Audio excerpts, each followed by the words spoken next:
আসসালামু আলাইকুম, সবাই কেমন আছেন? আশা করি অনেক ভালো আছেন। তো আবারও চলে আসলাম আপনাদের মাঝে নতুন একটি ভিডিও নিয়ে।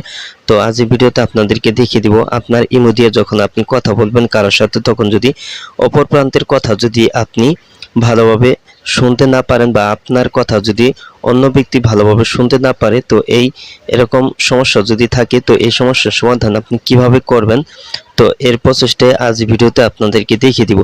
সো ভিডিওটি কন্টিনিউ শেষ পর্যন্ত দেখতে থাকুন। আর আপনি আমার এই চ্যানেলে নতুন ভিজিট করে থাকলে ফেয়ার টেক ভিডিও ইউটিউব চ্যানেলটি সাবস্ক্রাইব করে পাশের বেল আইকনটি অ্যাক্টিভ করে দিন সবার আগে নতুন ভিডিওর নোটিফিকেশন পাওয়ার জন্য। তো চলুন ভিডিওটি শুরু করা যাক।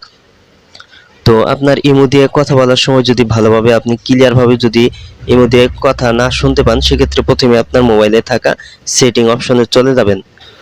তো তারপরে এখানে দেখতে পাচ্ছেন নেটওয়ার্ক অ্যান্ড ইন্টারনেট সেটিং। তো আপনার মোবাইলের সেটিং থেকে নেটওয়ার্ক অ্যান্ড ইন্টারনেট সেটিংয়ে আপনি ট্যাপ করে দিবেন। তো তারপরে এখানে আপনার মোবাইল নেটওয়ার্ক সেটিংয়ে ট্যাপ করে দিবেন। তো তারপরে আপনি এখানে আপনার মোবাইল নেটওয়ার্ক সেটিং থেকে এখানে প্রিফারেড নেটওয়ার্ক টাইপ, তো এটাতে আপনি ট্যাপ করে দিবেন। তো এখানে যদি আপনার মোবাইলটি যদি 3G থাকে, আপনি 3G অনলি এটা যদি সেট করা থাকে, তাহলে আপনি এখানে 3G 2G অটো, তো এটা আপনি সিলেক্ট করে নেবেন। তো তারপরে এখানে আপনার মোবাইলটি যদি 4G থাকে, তাহলে এখানে 4G 3G 2G অটো, তো আপনি এটা সেট করে নেবেন। তো তারপর আপনি ব্যাগে চলে আসবেন। তো তারপর আপনার মোবাইলে থাকা সেটিং অপশনে ট্যাপ করে দিবেন। তো সেটিং অপশনে ট্যাপ করার পর আপনি এখানে সেটিং থেকে আপনার অ্যাপস অ্যান্ড নোটিফিকেশন সেটিং, এটাতে আপনি ট্যাপ করে দিবেন। তো তারপর আপনার এখানে আপনার ইমো সফটওয়্যারটি দিতে পারবেন। তো ইমো সফটওয়্যারটি আপনি ইমো সফটওয়্যারের উপর ট্যাপ করে দিবেন। তো তারপর এখানে নিচের দিক চলে আসলে এখানে দেখতে পাচ্ছেন স্টোরেজ, তো এটাতে আপনি ট্যাপ করে দিবেন। তো তারপর এখানে দেখতে পাচ্ছেন ক্লিয়ার স্টোরেজ, তো এটাতে আপনি ট্যাপ করে দিবেন। তো তারপর এখানে নিচে দেখতে পাচ্ছেন ওকে অপশন রয়েছে, তো এটাতে আপনি পুনরায় ট্যাপ করে দিবেন।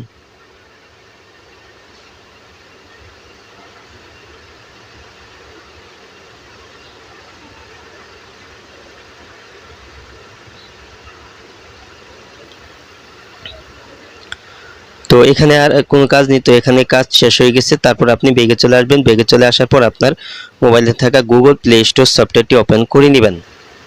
তারপর উপরে সার্চ বারে আপনি টাইপ করবেন ইমো। তো ইমো লিখে সার্চ করলে এখানে আপনি যে সফটওয়্যারটি ব্যবহার করেন আপনার মোবাইলে ইমো সফটওয়্যারটি এখানে আপনি দেখতে পারবেন। তো ইমো সফটওয়্যারের উপর ট্যাপ করে দিবেন।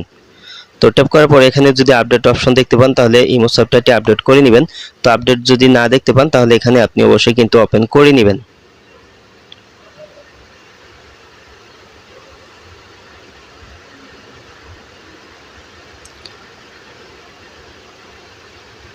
তো তারপর এখানে আপনি অ্যালাউ অপশনে ট্যাপ করে দিবেন।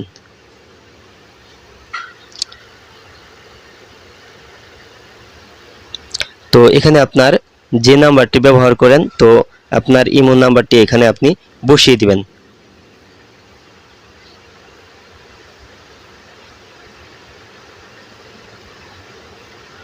তারপর নিচে এখানে ডান পাশে ওকে অপশনে ট্যাপ করে দিবেন। তারপর এখানে পুনরায় ওকে অপশনে ট্যাপ করে দিবেন। তারপর পুনরায় ওকেতে ট্যাপ করে দিবেন। তারপর এখানে অ্যালাউ অপশনে ট্যাপ করে দিবেন।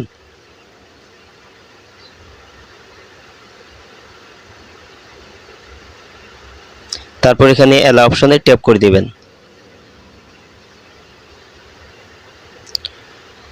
তো এখানে কিন্তু আমার ইমো নাম্বারটি কিন্তু এখানে নতুন করে লগইন করা হয়ে গেছে। তো এখন আপনার যে আগে যে সমস্যা থাকতো, কথা বলে আপনি বুঝতে পারতেন না, তো সেটা কিন্তু সমস্যার সমাধান এই সেটিংগুলি করার মাধ্যমে কিন্তু আপনি পেয়ে যাবেন। তো আজ এই ছিল ভিডিওটি শেষ পর্যন্ত দেখার জন্য আপনাকে অসংখ্য ধন্যবাদ। ভিডিওটিতে অবশ্যই লাইক কমেন্ট করবেন। পরবর্তী ভিডিওতে আবার আপনাদের সাথে দেখা হবে। ততক্ষণ পর্যন্ত সবাই ভালো থাকুন, সুস্থ থাকুন। খোদা হাফেজ।